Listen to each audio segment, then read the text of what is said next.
Welcome to Stargate SG-1 for the first time, still not a Star Trek podcast. My name is Jeff Akin, and I'm watching Stargate SG-1 for the first time. And I'm Brent Allen, and I'm watching Stargate SG-1 for the 47th time, but for the first time, I'm seeking out all those Star Trek messages. You know the ones. To hold up a mirror to society, tell us how to be better human beings to each other, maybe just even giving us a hope for the future. Brent, I'm very eager for this episode after last week's. I'm pretty sure we're going to end up in the Septagon, seven-sided ring, where Daniel's going to do some battle. That was your prediction, wasn't it? Yep. I'm just adding the piece. There's going to be the seven-sided ring because that's a little different. It's a little different. Yeah, fun, yeah. Stargate-y kind of thing. Yep. So why don't you tell us about Cor-ai? Yes, well, Cor-ai is episode number 16. For the folks that are playing along at home and watching episodes on, like, say, Amazon or something like that, it's going to be listed as 15, but just a reminder that Children of the Gods was episodes 1 and 2. Original air date for this episode was January 23rd, 1998. Wow, the last one was Halloween. Yes. So it's like 3 months. Yeah, Wow. so a little mid-season break there. Not really quite mid-season. It's like 2/3 of a season break. Showtime season. Yes. They had to break for, I guess, the all the Christmas movies that we're going to be playing for the next month and a half. Or something. Whatever it was. Anyway, today's episode, I want to talk about the director, Mario Azzopardi. Yes. I just bring him up because this is going to be the last SG-1 episode that he directs. Okay. He has directed a few, and you first saw his work on Children of the Gods. Really? Yes, he was our pilot director. Oh, wow. He will be returned for one episode of Stargate Atlantis, which we may or may not watch. I don't know. We haven't decided yet. This episode, Jeff, I've often said, is one of those episodes every sci-fi show does. Mm-hmm. There is a specific episode of Star Trek Deep Space Nine from season 1 that this episode is almost beat for beat down the line with. Okay. My challenge to you don't know season 1 that well. I don't. Which Which is a shame. There are a couple great episodes in season 1 of Deep Space Nine. A couple. A couple. Yes. My challenge to you is to try to figure out which episode that was. Okay. I will tell you, while I think I am in the minority on this, I tend to like episodes like this. Really? Yes. Okay. I'm not going to sit here and tell you that this is a banger of an episode and get excited. I'm not going to tell you that. I'm going to let you make that decision for yourself. I'm just simply going to say I tend to like episodes like this. Okay. That's fair. All right. So, Jeff, with that, let's go ahead and jump into today's episode, Cor-ai. If you're joining us for the very first time right here at Stargate SG-1 for the first time, the way this works is Jeff and I are going to go watch that episode right now. It's not like we've already watched it coming in and we're ready to talk about it. Nope. We're going to go watch it right now. Jeff's never seen it. I'm going to go watch it again. And if you're watching along with us on Patreon or on YouTube, you're going to get the reaction video. We're going to do that live right here for you guys. If you want the full unedited reaction, you got to go over to Patreon for that one. That's patreon.com/Babylon5 first, or check the link down below for updated URLs. If you're listening on an audio podcast, you are hearing some things that you might not have expected. We have dogs in the room with us. We're going to... Thank you for remembering that. You're welcome. About that. Might hear that, might not hear that, but just so you're aware of it. Mm-hmm. Also, if you're listening... Just so you're aware, we're aware, and we're just saying it's okay. And it's okay. Yeah. Another reminder, we did record some of these out of sequence, so when we get to the ranking, you're going to hear us talk about Enigma probably. Yeah. We already did that one. Now we're doing this one. It's all good. Just know we know, and everything's fine. You don't have to tell us we did it out of order. You don't have to tell us you heard the dogs. We're good. If you're listening on the audio podcast, we appreciate that you're here. We love our listeners. You are going to jump ahead. You are about to go through a time warp. Through the gate. You're going to go through the gate. Yeah. Wormhole. Through time and space. When you come out on the other side, we'll meet you there. I'm going to share my first time reactions, and Brent's going to share any of those sci-fi messages he came up with. So let us enter Cor-ai. Guys, enjoy the future. I hope the weather's nice. Chevron 7 locked.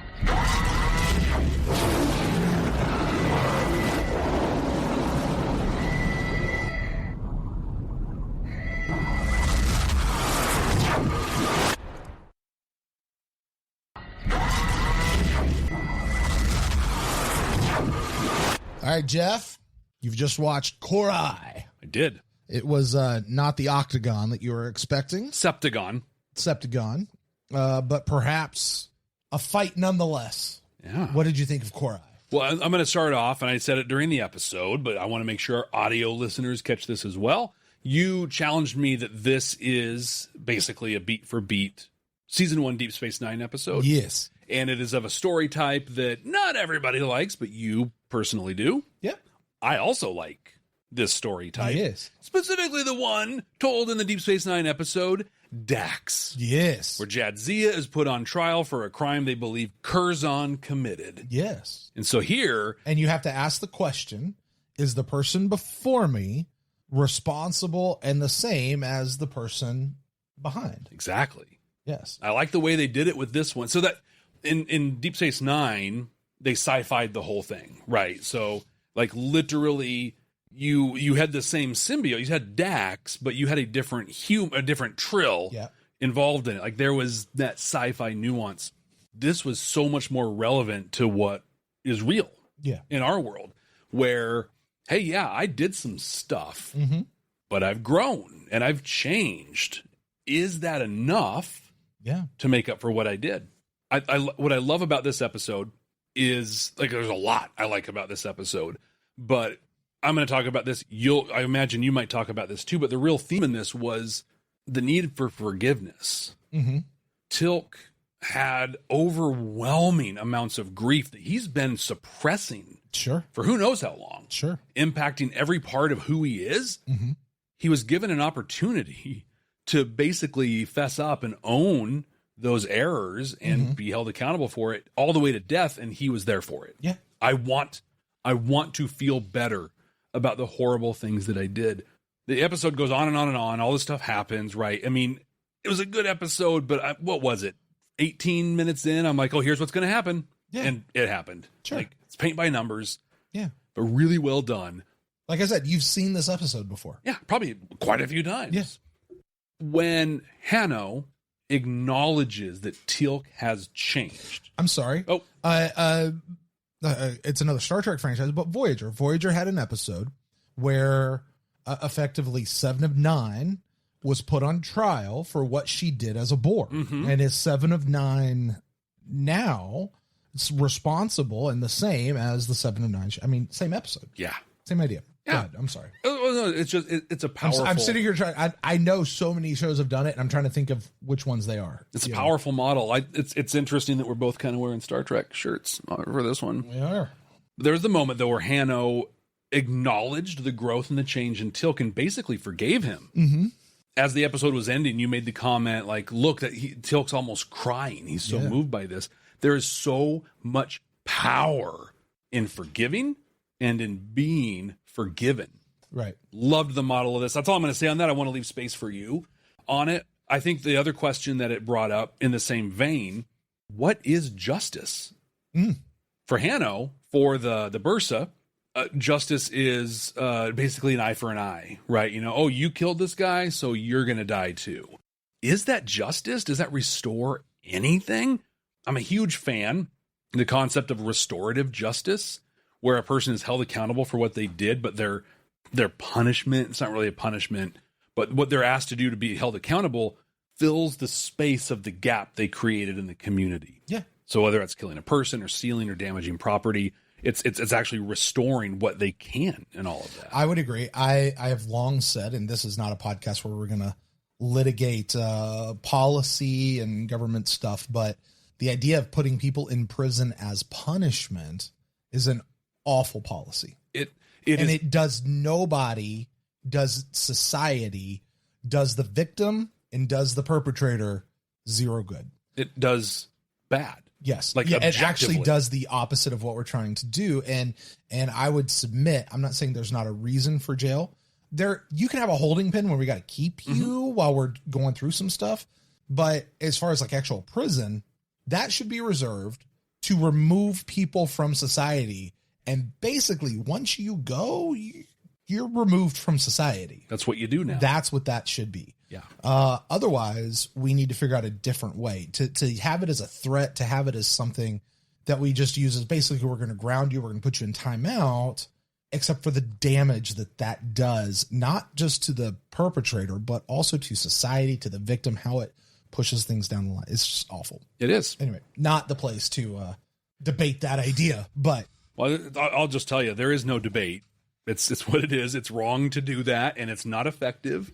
Yes. But this shows what was before that, right? So just not to harp on the issue, but there was a time where punishment for any crime was death, dismemberment, pain. In fact, not too long ago, you and I visited the oldest town in the United States, St. Augustine. In St. Augustine, they have a Museum of Medieval Torture. Right? Yeah. You went home with your children, which was good. This was not a place for them. But I visited that museum. Yeah. And like, it was amazing. These horrifying devices they had. Yeah. Like they had these masks that had pieces of metal that didn't go into the throat, but just went into the mouth enough to be uncomfortable. And if a woman, specifically a woman, was found gossiping in public, she had to wear that mask for a period of time. Wow. Oh, you're talking? Wear this mask. And then all these other devices of torture that ultimately lead to killing somebody for transgression. Prison was a humanitarian thing. Hey, we're going to lock them up instead of killing them. Wow. But I think that just like killing people played its course, locking people up is also played out. All right, enough on that. Is this a Tilk episode? Yep. Jeff, which means it's your favorite episode. Jeff loves Tilk episodes. Yes. I'm going to stay on the Star Trek vein for a second here. What we saw, especially at the very end of this. So at the end, the Goa'uld came and they attacked, even though they were overdue. And it's so amazing that this is the time they chose to come and do it. Right. They did. Tilk, gut stabs Shackle. Was that his name? Yeah. Shackle, who we saw back in the Nox, takes a shot to save somebody. Really shows like he's serious. He's actually a changed person. They're all like around him like, oh, it's so great. We're good. He stands up, goes to this thing. He's like, all right, give me my sentence, get it done. And they're like, oh my gosh, you would die for the people that he's like, yeah, like I did the thing. So kill me. That is what honor looks like. What it does not look like is the loud bravado that Klingons bring to the table. Yes. The other races in Star Trek that are kind of honor bound in different ways that are loud about it. If I can add to that, the bravado that the Narn bring to their issues. Mm-hmm. Yeah. But they get big. I can't do that because I am Narn. You're going to die. Right. Yeah. Just scream, bro. Yeah. Just come on.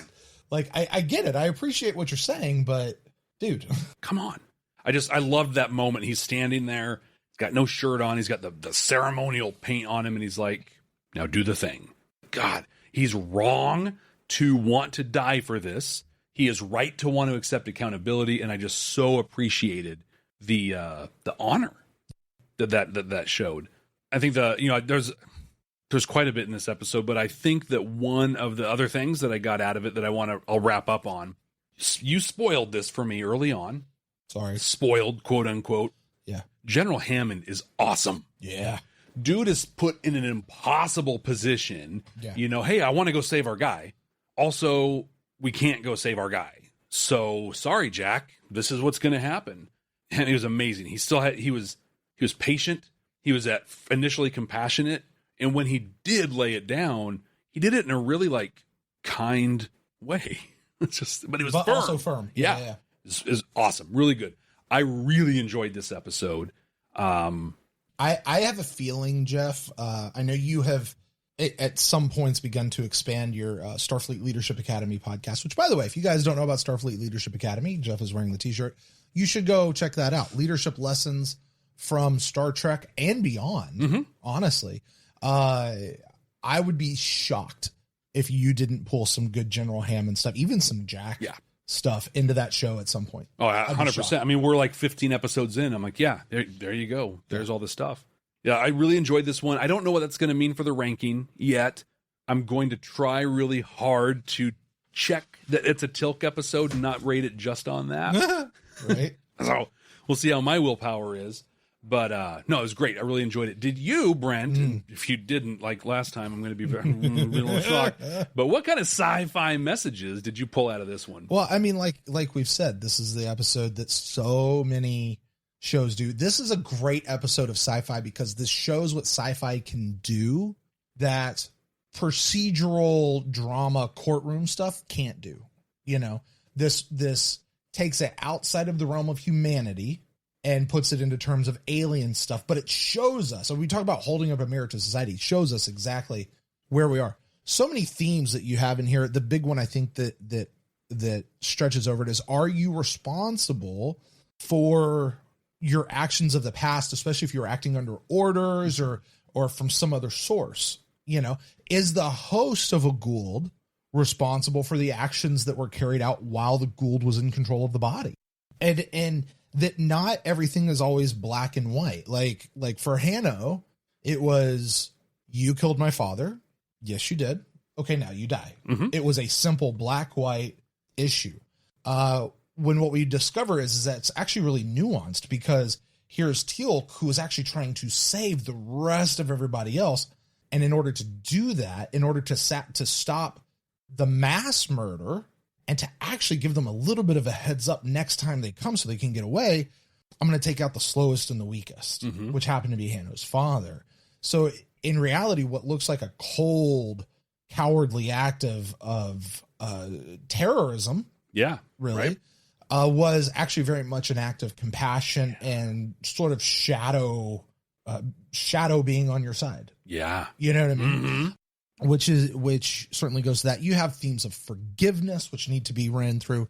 I love the juxtaposition, though, of the black and white piece with Jack, when Jack goes back to the SGC and Hammond comes in, and Jack and Sam are standing there, and Hammond comes in and says, well, are these folks hostile? And Sam kind of goes a little wishy-washy. She's like, well, kind of depends on what your definition of hostile. They treat us with respect. And Jack just jumps in and just goes, they have Teal'c and want to kill him, therefore they're hostile. Yep. Let's go. They've got the desire, they've got the means, they got the motive. Yeah, it's going to happen. But it's not that black and white. You know, there was a lot more nuance to that. I think there's a huge piece of this, and this, I mean, God, you just take this right out of Star Trek and drop it in. There's a huge piece of respecting the culture and customs of the place where you are. Yeah. To allow the Cor-ai to happen. That it doesn't look like an American court with American justice values. Totally another advantage of being sci-fi. We get to make up a legal system that a procedure would have to stick to in some level. Right. No, we don't have to. We can play with this. Right. And then we can actually like throw our own ideas up there and challenge them to go, is the idea of innocent until proven guilty a valid answer? Which, yes, I would just like to answer that. I think that is still a good way to be. The idea that your judge should be impartial. You know, I've grown up in the South. There's a big piece of me that has always said, and in some ways, maybe still believes that when somebody commits a crime, the best person to dictate what the punishment should be the victim, right? Or the victim's family, right? Like, I get that feeling. Also, the grown up piece of me says those people are not acting with necessarily their right mind. Hanno certainly was not acting with clarity of thought and judgment. There was a lot of emotion into what he was doing. When you put that into play, and they pointed out in this that it has its roots in Jewish faith, the Talmudic justice. That's revenge. Yeah. Hanno wanted revenge, not exactly justice. And I think when you can foster a culture of restorative justice, then it makes sense for the victim or the family or whomever not to necessarily render judgment, but to be involved in helping define what that restoration that leads to justice could be. It makes sense. So I want to boil this all down to what I think it all ultimately comes down to. And it's the idea of, can a person change? Can a person change? Is it possible? Is it possible? One of the, I've said this before on our Babylon 5 show, I'll say it here. My daughter, especially my son though too, when he was younger, loved the movie Frozen. Right. And they would watch it in the car all the time and play through the speakers of the car. They'd be in the backseat watching the thing.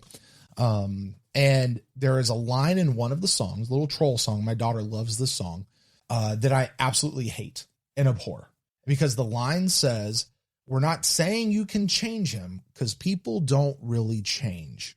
And that is something that a lot of people believe. I would venture to say a lot of our listeners, if you were to, that's people just don't really change. And I got to tell you, Jeff, that I cannot believe that that is true. I have done some pretty awful things in my life. There are things when I look back and I think of how I regret certain things in my life, and I'm not that person anymore. Right. I have to believe in change because I have been changed. Change is not possible, then I have not changed. And it's not that I'm not responsible for what I did before in the past, but it also means that I am still that person. And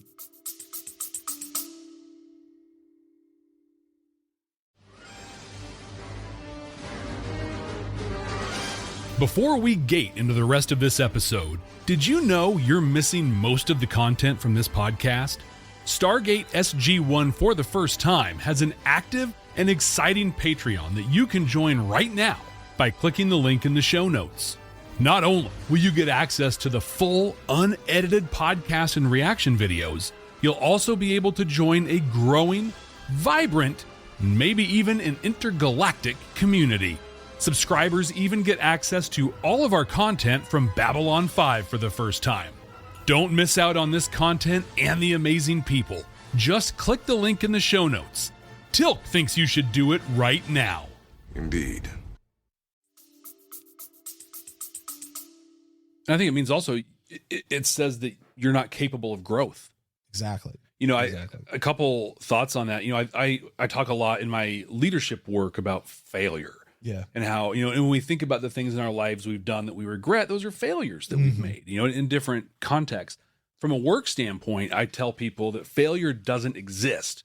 You did a thing and you got information. Yeah. The question is, what are you going to do with that information? I think that same thing applies. I did a thing. It wasn't good. In fact, people got hurt or whatever. That's information. Yeah. What am I going to do with that information? In my day job, one of the programs that I'm responsible for does a risk assessment, basically a background check for people that have access to the aging, the elderly, people with disabilities, looking at protective services information and criminal history. In the state that I work in, we believe in rehabilitation to a point. And so we don't have many automatic disqualifiers. We get to weigh, you know, does this history make this person appear to be a risk or not? I have countless examples of people who have extensive criminal history. Yeah. I mean, quote, bad people Yeah. who learned from their mistakes, grew, became more effective and qualified people in their field as a result of that, and are now doing amazing things. I mean, I'm talking to the tune of like tens, if not hundreds of thousands of people that my team has been a part of that restoration for them. And it's proven time and again that it's fine and it works. So when I think about the Chevron rating, how strong is this message? Frankly, this is an episode that I'd never have had to think about too much. When we first started talking about doing this show in this way, I was like, well, Cor-ai is going to be one of those episodes. Okay, go run through the list of how we say it. Does it hold up a mirror to society and show us how we are? Yeah, absolutely. Heck it does. yeah. Does it show us how to be better human beings to each other? To talk about forgiveness and even just the loyalty that Jack shows to Teal'c of like, no, I'm going to do what it takes. And you had a whole discussion about whether or not he should stand down, stand up. He's doing exactly how he's supposed to be. Yeah, I think there's all of that's in there. Does it give us a hope for a better future tomorrow? Does it give us hope that we can be better in the future? Yeah, because it directly goes back to that idea of can people change? Also, is this the point of the episode? Is this why the writers of the episode were writing this episode? Is this what they were trying to say? I think very clearly, yes. All of those things exist. And you know what this episode did that several of the early episodes of SG-1 didn't do? Remember Emancipation, a few of these others, they would present a thing and then not talk about it. This one presented a deal, showed you this side of it, showed you that side of it, showed you a third side of it, showed you a fourth side of it, showed you some reasons of why things might happen. They flipped it upside down, looked at it the other way. They thoroughly examined it. Did they answer it at the end? Maybe, maybe not. But I think they definitely left a lot to say, okay, apply this to wherever your life is. I think this is a 5 Chevron episode all the way through. Like it's so replete in this episode, and it's so on purpose and so intentional. I can't go lower than that. Yeah, I couldn't agree more. If you could go higher than that, this would be one of the ones that we could make that argument for. Absolutely. Jeff, how about you? You get to do the ranking. I talk about how strong the message is. You just talk about how good was the episode. How much did you like the episode? And you're going to do that by placing this show in our season 1 ranking of SG1. Now, our top 5 episodes are The Torment of Tantalus, The Nox, Cold Lazarus, Brief Candle, Bloodlines. I'll even continue from there. The Broca Divide, Children of Gods, Enigma, Thor's Hammer, Singularity. Just a reminder, we watched Enigma already. Jeff, where do you place Cor-ai? So technically this is my ranking, right? This is Jeff's, well, it's the 100% immutable correct ranking of a first-time watch. According to Jeff Akin, okay. Yes. That's an important thing because I'm going to do a thing here. Oh my. And I love... Hold on. Just a reminder, he still has Brief Candle and Cold Lazarus way up there, and Enigma and Thor's Hammer is way down there. Go ahead, Jeff. Yep. Well, I'm going to rectify a little bit of that. Oh, yeah? I got a plan. Okay. And I love that this is happening with this episode because I'm going to talk about this and you're not going to know what I'm talking about. And the next week I'm going to talk about a thing and it's not going to, like, nothing's going to connect and it's going to be wild. Okay. So the first thing I'm doing is I'm moving Enigma. Oh, you're moving. You're making multiple changes. I like this. I've had the opportunity to reflect on Enigma. Okay. Since we watched it, see it in a little bit of a different light. Yep. And we've watched a couple other episodes since then also, which kind of helped that. I am going to move. It's currently in the number 8 position. Yes. It is going to move into the number 3 position. Wow. So you're going to push Cold Lazarus and Brief Candle both down. Yes. Okay. Which pretty big deal. Yeah. Then I would say that is a correct move. Okay. Good. The fun thing is, here's what's fun. Next week, people are going to be like, what do you mean you put it down there? What's wrong with you? But some people won't because they watched this episode. Yes. Yeah, it's going to be fun. Right. I love the timing of this. Yes. So where does Cor-ai go? Yes. This was a Tilk episode. Yes. I love Tilk episodes so much. This taught us a little bit more about the Gould and where they get their hosts. Yeah. I love when they talk about the Gould. Yeah. But if I think about the episodes that we've gotten that in recently with Singularity, right? We got a little more on the Gould. Yeah. Bloodlines gave us a lot with Tilk. Yeah. So where does this one land for me? Much like you, Brent, I enjoy this story concept quite a bit. So this one, you ready for this? Yes. This one's going to drop in as our new number 5. Wow. Moving Brief Candle, just above Brief Candle, right below. Yeah. Cold Lazarus. Yeah. So for me, I would personally have Cold Lazarus and Bloodlines a little lower, but this grouping that you have of Cor-ai, Brief Candle, Broca Divide, those episodes in my book belong together. I'd probably move Thor's Hammer up a little bit. I'd probably move Children of the Gods up a little bit. But again, Children of the Gods is one of those that I don't want to rewatch a whole lot because it's so massive. I like the individual pieces, right? Yeah. But it's still like almost Children of Gods needs to be like its own little, like, we're just going to set that one over here. Because it was really good. It's almost, Cor-ai is almost, or not Cor-ai, Children of the Gods is almost, hey, let's watch the movie and let's watch Children of the Gods and let's rank those. And now let's watch the show. Yeah, exactly. That's really what it is. You're absolutely right. You're absolutely right. I mean, Children of God should be classified as a movie and not so much the episodes, but it is. Anyway, it feels like Jeff, I like the changes you've made. Thanks. I'm with it. I'm for it. I'm going to let it be. Thank goodness. All right. Well, with that is going to wrap up Cor-ai. Next week, we will have watched Enigma.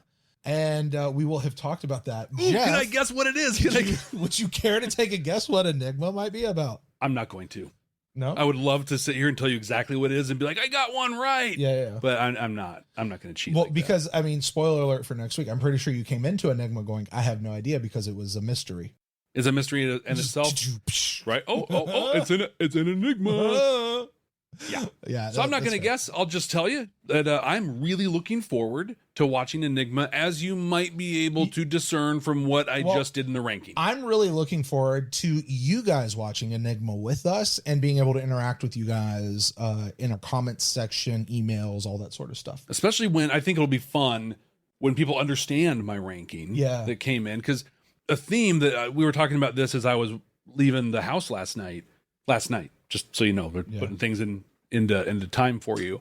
But I said, this is one of those episodes, Enigma, that is like a 35, 38 minute long episode Yep. that they had to stretch into this. And I'm just too old for that stuff. I don't have the patience for it. So. Right. All right. Well, we'll see exactly what happens next time here on Stargate SG-1 for the first time. Jeff, I believe that makes the next episode you're watching an episode called Tin Man. Oh, you don't give me that yet? I guess you have to give me that. I did give you that. I gave you that at the end of Enigma. Did you? Yes. I don't remember that. Was it not Enigma? No. And then now we're going to look. Yeah, now I'm going to look. No, Solitudes. That's what it was. Solitudes. Yeah, that makes more sense. Yeah, that there makes we go. more sense. So that's going to be your next episode. But regardless of all of that, thank you guys so much for joining us here on Stargate SG-1 for the first time. Please, wherever you're consuming this show, whether you're watching it on Patreon or whether you're on YouTube, whether you're one of our incredible audio podcast listeners, thank you so much for listening. But please do like the show, subscribe, like the episode, leave us a rating and review, leave comments down below. We like to try to read those and respond to those. We're not so tight about spoilers in this as we were with Babylon 5, but still try to keep spoilers to the limit. And please share this video. Share this podcast with a friend, with a family member, someone you love, maybe even someone you hate. Doesn't matter. As long as they need to know what Stargate SG-1 is all about, they need to fall in love with it. Join my friend Jeff here, or join me on a searching your soul mission through the whatever it is. All right, we're gonna get out of here. Thank you guys so much. Until next time. Cannot wait. Hey, Brent. Oh my gosh. Yes, Jeff. I am prepared to accept my punishment for eating the last piece of pizza. I know that I blamed it on your son, but it was actually me. For crying out loud.